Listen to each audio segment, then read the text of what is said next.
everyone, my name is Michelle Hewer. This is Rachael Yeung. I am the CEO and founder of Made with Glove. It's a UK wearable technology designing fashionable heated gloves for women. I've just employed Rachel, who's my wearable tech assistant. She's done such a great job with me working as an intern for the last year. And I received some funding for her from the Manchester City Council for 3 months. And because she's done such a fabulous job, I decided to employ her on a permanent basis. We do a lot of projects at Made with Glove, other than designing heated gloves, and we thought that Rachel could come on today and speak to you about all of her projects. So I'll turn it to Rachel and you can hear what her exciting projects. Thank you. So yeah, I'm Rachael Yeung and I'm a wearable tech assistant at Made with Glove. So I think we'll start at the beginning of my journey. So what do I do is, my journey started with my passion, and I always loved fashion and technology. So when I graduated from Manchester Met with a textiles degree, I decided to combine the two, and that's when I found wearable tech. So what I found about wearable tech is it's a reasonably new industry, so there was no clear career pathway into it, so I struggled a bit. I had to use my own intuition, be proactive and just find loads of people, and that's when I found Michelle Hewer at Made with Glove. So Made with Glove is a fashionable wearable technology company that makes heated gloves. And whilst they're being developed, I've been doing my own wearable tech products.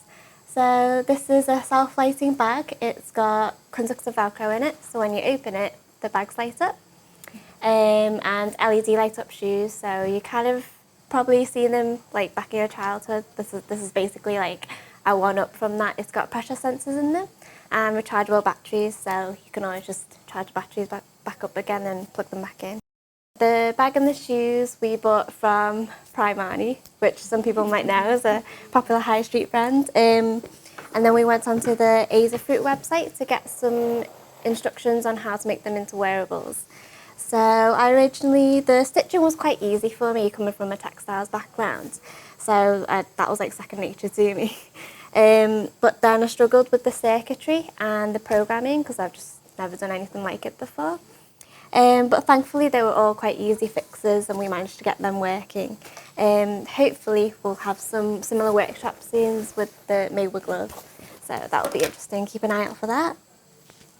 The most recent project I've been working on is with Invisible Dust. And Invisible Dust is a not-for-profit organisation that works with artists and scientists to raise awareness for air pollution. So the most recent project is the Human Centre with Kasha. So the Human Centre is going to be a live performance in the city centre, and all the performers will be wearing this kind of wearable. It's kind of like a cape with LED lights in them, and these LED lights will display the pollution that the wearer may be subjected to, making the invisible visible. So it's kind of invisible dust, so it's cool. So they'll be launching on the 23rd of July with more performances and workshops for the 29th of July. And I think they'll be based in 70 Oxford Road, which is the old corner house location. So check out them.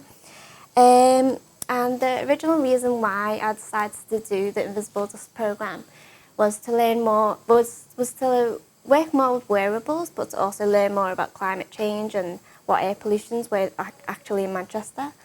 So these were the results from a short walk. I think it was about a 15-minute walk around the Manchester Oxford Road. And we found that there was actually quite a lot of black carbon, which is a particular type of air pollution in Manchester. And I also found that air pollution is also a contributing factor to about 40,000 early deaths in the UK, which is quite a lot of people. And some top tips to take away for going into an industry which you've probably never heard of before. So some top tips to take away is to connect with people. You want to find professionals in the area you want to go into, so maybe using Twitter and LinkedIn, which are very popular with professionals networking. And once you find the professionals, find out where they go. So make your presence known by going to these tech events that they may go to. So if you want to be a wearable tech assistant, go to fashion events, go to tech events. There's a few in Manchester, but there's plenty to go to in London. And when you find these professionals, ask them questions. People like to talk about themselves a lot, so quiz them. Even if they can't offer you a job on the spot, maybe they can let you know how they got into the industry, and also maybe recommend some people that you could talk to. And lastly, be a STEM ambassador, because you'll be able to volunteer to inspire the younger generation, working with the museum and science industry. And as a wearable tech assistant, I love my job, and I've been using skills in science and engineering that I never thought I ever needed. So ultimately, do what you love and eventually get into it.